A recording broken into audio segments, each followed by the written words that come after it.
இங்க இருந்த கணத்தை காணும் அப்படின்னு வரல வடிவேலு காமெடியில. அந்த மாதிரி நீங்க போட்ட முதலீடு இழக்காம இருக்கணும்னா இந்த வீடியோவை கடைசி வரைக்கும் பாருங்க. நம்ம ஜெகமே பணம் சேனல்ல mutual fund, personal finance, investment recording தொடர்ந்து வீடியோஸ் போட்டுட்டு இருக்கோம். தொடர்ந்து வாட்ச் பண்ணுங்க. வீடியோ பிடிச்சிருந்தா லைக் பண்ணி ஷேர் பண்ணுங்க. லாஸ்ட் வீடியோல நம்ம வேலைக்கே போகாம 10,000 ரூபாய் வருமானம் எப்படி பாசிவா ஏர்ன் பண்றதுன்னு பார்த்தோம். நல்ல ரெஸ்பான்ஸ் கிடைச்சது. சப்ஸ்கிரைபர் எல்லாருக்கும் ரொம்ப நன்றி. அந்த வீடியோட கண்டினியூஷன் வீடியோ தான் இந்த வீடியோவும் கடைசி வரைக்கும் பாருங்க. உங்க ஃப்ரெண்ட்ஸ் சர்க்கிளோட ஷேர் பண்ணுங்க. ஏன்னா அதை மட்டும் ஷேர் பண்ணிட்டு விட்டுறாதீங்க. இதுவும் ரொம்ப முக்கியமான வீடியோ. அதுக்கு முன்னாடி ஒரே ஒரு குட்டி கதையை மட்டும் பார்த்துருவோம். ஒரு ஊர்ல பிரசங்கம் பண்றதுக்காக ஒரு ஞானியை கூப்பிட்டு இருந்தாங்களாம். ஒரு 10,000 பேர் வருவாங்க அப்படின்னு எக்ஸ்பெக்ட் பண்ணி ஒரு ஞானியை கூப்பிட்டு இருந்தாங்களாம். அவரும் ரெடி ஆகி நல்லா ப்ரிப்பேர் ஆகி பிரசங்கம் பண்றதுக்கு ரெடி ஆகி வராரு. அவர் அழைச்சிட்டு வரதுக்கு ஒரு குதிரையும் குதிரைக்காரனையும் அனுப்பிச்சு விடுறாங்க. அவரும் பிரசங்க இடத்துக்கு வந்துட்டாரு. வந்த நேரம் பார்த்து பயங்கர மழை. பாதி பேர் வரல, வந்தவங்களும் போயிட்டாங்க. இப்ப இந்த ஞானியும் அந்த குதிரைக்காரர் மட்டும் தான் இருக்காரு. ஞானிக்கு ஒன்னும் புரியல. என்னடா இவ்வளவு ப்ரிப்பேர் பண்ணி வந்தோம், திறமை இல்லையே, என்ன பண்றதுன்னு சொல்லிட்டு அந்த குதிரைக்கார்ட்ட என்னப்பா பண்றது, எல்லாரும் போயிட்டாங்களே அப்படின்னு. ஐயா எனக்கு ஒன்னும் தெரியாதுங்க, என்கிட்ட ஒரு 20 குதிரை இருக்குன்னா 19 குதிரையும் வெளில போயிடுச்சுன்னு வச்சுங்களேன். ஒரு நாளைக்கு ஒரே ஒரு குதிரை மட்டும் இருக்குன்னா அந்த ஒரு குதிரைக்கு நான் சாப்பாடு வைக்காம இருக்க மாட்டேன் அப்படின்னு இவருக்கு புளிச்சு நிறைஞ்ச மாதிரி இதுதான். எல்லாரும் போயிட்டா என்ன, இவன் தான் இருக்கான், இவனுக்கு நம்ம பிரசங்கத்தை எடுப்போம்னு சொல்லிட்டு தான் கத்துன்னு வந்த வித்தை அத்தனையும் மந்திரங்கள் அது இதுன்னு எனக்கு அவருக்கு என்னென்னலாம் தெரியுமோ மொத்தமா இறக்குறாரு. எல்லாம் சொல்லி முடிச்சுட்டு அந்த குதிரைக்காரனை பார்த்து கேட்கிறாரு, என்னப்பா பிரசங்கம் சூப்பரா இருந்துச்சா? அதுக்கு அந்த குதிரைக்காரன் சொல்றான், தலையை சொல்லிட்டே சொல்றான், ஐயா எனக்கு ஒன்னும் தெரியாதுங்கய்யா. நான் 19 குதிரையும் வெளியில போயிடுச்சுன்னாக்க மிச்சம் இருக்கிற ஒரு குதிரைக்குள்ள சாப்பாடு தாங்க போடுவேன். 20 குதிரையோட சாப்பாடை கொண்டு வந்து அந்த ஒரு குதிரைக்கு போட மாட்டேங்க அப்படின்னா குளிச்சுன்னு அரைஞ்ச மாதிரி ஆயிட்டான் குரூப். இதுல இருந்து என்ன தெரியுதுன்னா, நான் பாட்டுக்கு வீடியோ போட்டுட்டே இருக்கேன். உங்களுக்கு இதுல என்ன புரியுதா புரியலையானே எனக்கு ஒன்னும் புரியவே மாட்டேங்குது. தயவு செய்து கமெண்ட் பண்ணுங்க. கமெண்ட் பண்ணினீங்கன்னா தான் நான் சொல்றேன். எனக்கு தெரிஞ்சது எல்லாத்தையும் சொல்லிட்டு இருக்கேன். உங்களுக்கு ஏதாவது டவுட்ஸ் இருந்தா நான் சொன்னாதான் உங்களுக்கு என்ன தேவை அதுக்கான வீடியோ போறதுக்கு எனக்கும் சௌரியமா இருக்கும். நான் ஆள் இல்லாத கடையில டீ ஆத்துற மாதிரி வீடியோ போட்டுக்கிட்டே இருக்கேன். பட் சப்ஸ்கிரைபர்ஸ் எல்லாமே சப்ஸ்கிரைப் பண்றீங்க, லைக் பண்றீங்க, ஷேர் பண்றீங்க, எல்லாம் பண்றீங்க. ஆனா கமெண்ட்ஸ் வராதனால எனக்கு என்ன பண்ணிட்டு இருக்கோம் சொல்றது புரியுதா அப்படிங்கறது எனக்கு புரிய மாட்டேங்குது. அந்த நியாயோட இடத்துல தான் நான் இருக்கிற மாதிரி எனக்கு தோணுது. நான் சரியா தான் பண்ணிட்டு இருக்கேனா அப்படின்னு எனக்கு தெரிய மாட்டேங்குது. தயவு செய்து கமெண்ட் பண்ணுங்க. சிஸ்டமேட்டிக் வித்ட்ராயல் பிளான் மியூச்சுவல் ஃபண்ட்ல உள்ள ஒரு பிளானுக்கு பேர் தான். ஸ்கீம் கிடையாது, பிளானுக்கு பேர் சிஸ்டமேட்டிக் வித்ட்ராயல் பிளான். இது ரெக்கார்டிங் நம்ம வீடியோ சேனல் நிறைய போட்டிருக்கோம், போய் பாருங்க. அது எப்படி கால்குலேஷன், எந்த அளவுக்கு பணம் எடுத்தா ரிஸ்க் இல்லாம பணம் எடுக்கலாம் அப்படிங்கறதெல்லாம் போட்டிருக்கோம். இதுல இந்த கிணத்த காணுங்கிற மொமெண்ட், அதாவது இந்த நீங்க போட்ட முதலீடே இழக்கக்கூடிய மொமெண்ட் எந்த மாதிரி டயத்துல எல்லாம் வரும், அந்த மாதிரிலாம் வருமா உண்மையா அப்படிங்கறதான் இந்த வீடியோல பார்க்க போறோம். சிஸ்டமேட்டிக் வித்ட்ராயல் பிளான்னா நீங்க ஒரு மொத்தமா ஒரு பல்க் அமௌண்ட், லம்சம் அமௌண்ட் எப்படி பேங்க்ல ஒரு பிக்ஸட் டெபாசிட்ல கொண்டு போய் நீங்க அமௌண்ட் போடுவீங்களோ அதே மாதிரி போடக்கூடிய ஒரு பிளான் தான் சிஸ்டமேட்டிக் வித்ட்ராயல் பிளான். நீங்க இன்வெஸ்ட்மெண்ட் பண்ணிடுவீங்க, அதுல இருந்து நீங்க வித்ட்ராயல் மந்த்லி இன்ட்ரெஸ்ட் எடுக்கிற மாதிரி இதுல நீங்க வித்ட்ராயல் பண்ண போறீங்க. பேங்க்ல என்ன இன்ட்ரெஸ்ட் வரும் இதுல நீங்க வித்ட்ரா பண்ண போறீங்க. இது நேம்லயே நல்லா கிளியரா இருக்கு. வித்ட்ராயல், வித்ட்ரானா என்ன? இப்ப பேங்க்ல பணம் போடுறீங்க, நீங்க எடுக்கிறீங்கன்னா எஸ்பிஐ அக்கௌண்ட்ல பணம் போட்டிருக்கீங்க, அது போய் என்ன செய்வீங்க? வித்ட்ராயல் தானே பண்ணுவீங்க. அதே மாதிரி இதையும் வித்ட்ராயல் தான் பண்றோம். அதனாலதான் அவங்க கிளியரா சிஸ்டமேட்டிக் வித்ட்ராயல் பிளான் அப்படின்னே சொல்லிட்டாங்க. எப்படி எல்லாம் எடுத்தா நீங்க போட்ட அசலே குறையும் அப்படிங்கறத பார்ப்போம். இப்ப உதாரணத்துக்கு நீங்க போடுற ஸ்கீம்ல உங்களுக்கு ரிட்டர்ன் நீங்க எக்ஸ்பெக்ட் பண்றது ஒரு 15% வரும் அப்படின்னு எக்ஸ்பெக்ட் பண்ணி நீங்க ஒரு இன்வெஸ்ட்மெண்ட் பண்றீங்க. ஆனா அன்பார்ச்சுனேட்டா அந்த இன்வெஸ்ட்மெண்ட் உங்களுக்கு ஒரு 12% தான் ரிட்டர்ன் கொடுக்குது. அடுத்த மாசத்துல இருந்தே நீங்க என்ன செஞ்சிடறீங்க, அதுல இருந்து 15% ரிட்டர்ன் வரும் அப்படின்னு நினைச்சு நீங்க எடுத்ததுனால 15% உள்ள அமௌண்ட்டை நீங்க எடுக்க ஆரம்பிச்சிடுறீங்க.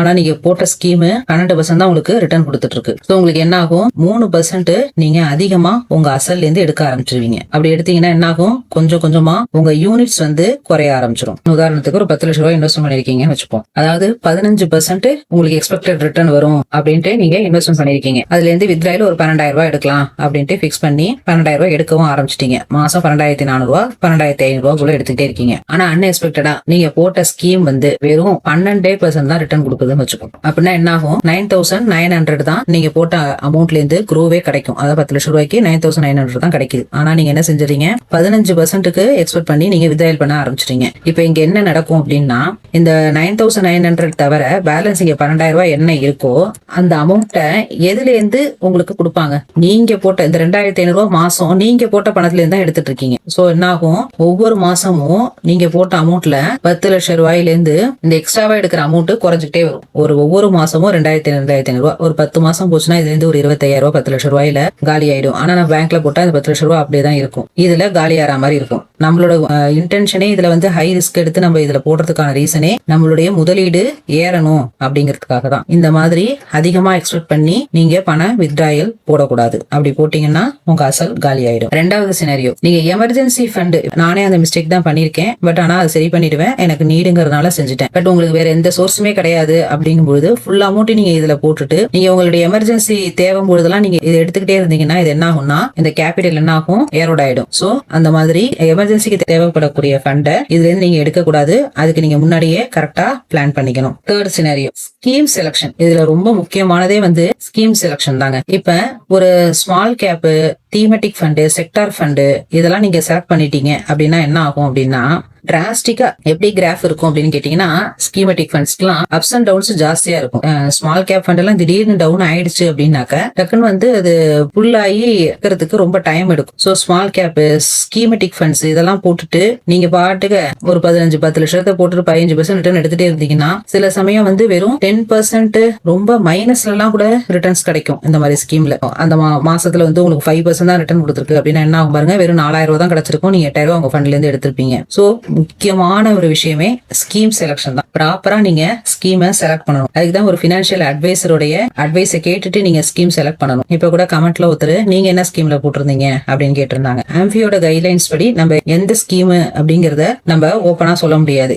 இது வந்து சோசியல் மீடியாவில நீங்க பாக்குற டைம் ஒன்னா இருக்கும். இந்த வீடியோ ஒரு 5 வருஷம் 10 வருஷம் கழிச்சு ரன் ஆகும்போது கூட இன்கேஸ் அந்த ஃபண்ட்ல ஏதாவது ஒரு இஷ்யூ இருக்கு, அந்த ஏஎம்சில ஏதாவது இஷ்யூ இருக்கு அப்படின்னா இந்த வீடியோவை பார்த்து வேற யாராவது தவறா போடுறதுக்கு வாய்ப்பு இருக்கு. சோ எப்பொழுதுமே ஸ்கீமை எந்த ஸ்கீம்ங்கிறத சொல்ல மாட்டேன். இதுல என்னெல்லாம் ரிஸ்க் இருக்கு, எப்படி போட்டா சேஃபா இருக்கலாம் அப்படின்னு ஒரு எஜுகேஷனல் பர்பஸ்க்காக தான் நம்ம வீடியோவே போடுறோம். நீங்க இன்வெஸ்ட்மெண்ட் பண்ணணும்னா கண்டிப்பா உங்க பினான்சியல் அட்வைசரை கேட்டுட்டு இன்வெஸ்ட்மெண்ட் பண்ணுங்க. என் மூலியமா இன்வெஸ்ட்மெண்ட் பண்ணணும்னா நான் டிஸ்கிரிப்ஷன்ல லிங்க் இருக்கும். நான் அசெட் பிளஸ்ல பார்ட்னர் தான். நீங்க அது மூலியமாவும் இன்வெஸ்ட்மெண்ட் பண்ணலாம். அப்ப நான் கைடன்ஸ், பர்சனல் கைடன்ஸ் கொடுப்பேன். நெக்ஸ்ட் வந்து பாத்தீங்கன்னா லாங் டேர்மா போடணுங்க. நீங்க எக்ஸ்பெக்ட் பண்ணி போறது ஒரு 12% எக்ஸ்பெக்ட் பண்ணி போட்டீங்கன்னு வச்சுக்கோங்க. ஆனா கொஞ்ச நாள் கழிச்சு அது 15% ரிட்டர்ன் கொடுக்கறது கூட வாய்ப்பு இருக்கும்.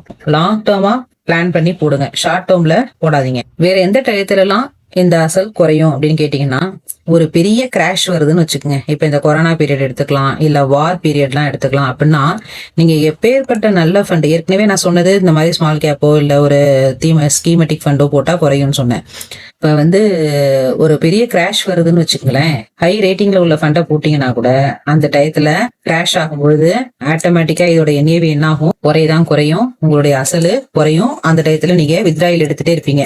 நீங்க பாருங்க, இப்போ ஒரு வருஷத்துக்கு நீங்க வித்ட்ராயல் தொடர்ந்து எடுத்துக்கிட்டே இருக்கீங்க, அந்த கிராஷ் வந்து சரியாகல, ஒரு வருஷமாவே சரியாகல அப்படின்னா என்ன ஆகும், நீங்க அமௌண்ட் உங்க பணத்துல இருந்தா வித்ட்ராயல் பண்ற மாதிரி இருக்கும். இதெல்லாம் நீங்க கிளியரா தெரிஞ்சுக்கணும். இவ்வளவு ரிஸ்க் இருக்கே, இதை நான் எப்படி அவாய்ட் பண்றது அப்படின்னு கேட்டீங்கன்னா ஃபர்ஸ்ட் நல்ல ஸ்கீமா செலக்ட் பண்ணணும். ரெண்டாவது பேங்க்ல வித்ட்ராயல் பண்ற மாதிரி குறைச்ச இன்ட்ரெஸ்ட் நீங்க வித்ட்ராயல் பண்ணணும். பேங்க்ல எடுக்கிற மாதிரி எடுக்கணும். அதுக்கு வந்து சிஸ்டமேட்டிக் வித்ட்ராயல் கால்குலேட்டர் ஒரு வீடியோ போட்டிருக்கேன், அதை ரெஃபரன்ஸ் பாத்துக்குங்க. அந்த மாதிரி வித்ட்ராயல் பண்ணணும். மூணாவது அந்த ஃபண்டை வந்து நல்லா க்ரோ ஆக விடணும். ஸ்கீம் செலக்ஷன், வித்ட்ராயல் அமௌண்ட் வந்து கம்மியா பண்ணணும். நீங்க ஒரு இன்வெஸ்ட்மெண்ட் பண்ணிட்டு அந்த அமௌண்ட்டை வந்து நல்லா க்ரோ ஆக விட்டு, இப்ப 10 லட்சம் போடுறீங்க அப்படின்னா அட்லீஸ்ட் ஒரு 6 மாசம் அது வந்து ஒரு 10.5 லட்சமாவது ஆகணும். இல்ல ஓரளவுக்கு ரீசனபிளா இந்த அமௌண்ட் வந்து ஏறி இருக்கணும். 10,25,000 ரூபாயோ இந்த மாதிரி ஒரு ரீசனபிள் அமௌண்டாவது உங்களுடைய ஃபண்ட் வந்து ஏறி இருக்கணும். அதுக்கப்புறமா நீங்க வித்ட்ராயல் எடுக்க ஆரம்பிக்கணும். அப்படி எடுக்கும்போதுதான் இந்த கிணத்த காணுங்கிற மாதிரி உங்க போட்ட பணமே என்ன ஆயிடும், குறைஞ்சுக்கிட்டே வரும். 10 லட்சம் 9 லட்சம் 8 லட்சம் வந்தாக்க என்ன ஆகும், ஐயோ நம்ம போட்டதே நம்ம எடுத்து யூஸ் பண்ணிக்கிற மாதிரி ஆயிடும். இந்த பிரச்சனையெல்லாம் நீங்க அவாய்ட் பண்ணணும் அப்படின்னா நான் இப்ப சொன்ன டிப்ஸ் எல்லாம் நீங்க கண்டிப்பா ஃபாலோ பண்ணீங்கன்னா தான் இந்த SWP வந்து ஒரு பெஸ்ட் இன்வெஸ்ட்மெண்ட் மெத்தடா இருக்கும். இந்த இன்ஃபிளேஷனை பீட் பண்றதுக்கு கண்டிப்பா வந்து உங்களுக்கு மியூச்சுவல் ஃபண்ட்ல போடுறது வந்து பெஸ்ட் மெத்தட் தான். பட் ஆனா ரிஸ்க் தெரிஞ்சு எதுல போடணும், எப்படி போடணும், டைமிங், அதை எந்த டயத்துல நம்ம கரெக்டா யூட்டிலைஸ் பண்ணி பணம் எடுக்கணும், அது எல்லாமே நீங்க தெரிஞ்சுக்கணும். நீங்க தெரியாம எதுலயும் இன்வெஸ்ட்மெண்ட் பண்ணக்கூடாது. எதுவுமே தெரிஞ்சுக்கிட்டு தான் நீங்க இன்வெஸ்ட்மெண்ட் பண்ணணும். உங்க பினான்சியல் அட்வைசரை கேட்டுட்டு இன்வெஸ்ட்மெண்ட் பண்ணுங்க. இந்த இன்ஃபிளேஷனை சமாளிக்கிறதுக்கு மந்த்லி வித்ட்ராயல் வரதுக்கு கண்டிப்பா ஒரு பெஸ்ட் ஆப்ஷனா தான் இருக்கும். பட் இதுல வந்து அதிகமா எடுக்கும்போது உங்க யூனிட்ஸும் உங்க முதலீடு குறையறதுக்கு அபாயங்களும் இருக்கு. அதனால உங்க பினான்சியல் அட்வைசரை கேட்டுட்டு நீங்க இன்வெஸ்ட்மெண்ட் பண்ணுங்க. இந்த வீடியோ பிடிச்சிருந்தா உங்க ஃப்ரெண்ட்ஸ் சர்க்கிளோட ஷேர் பண்ணுங்க. தேங்க்யூ. நம்ம நெக்ஸ்ட் வீடியோல பார்ப்போம்.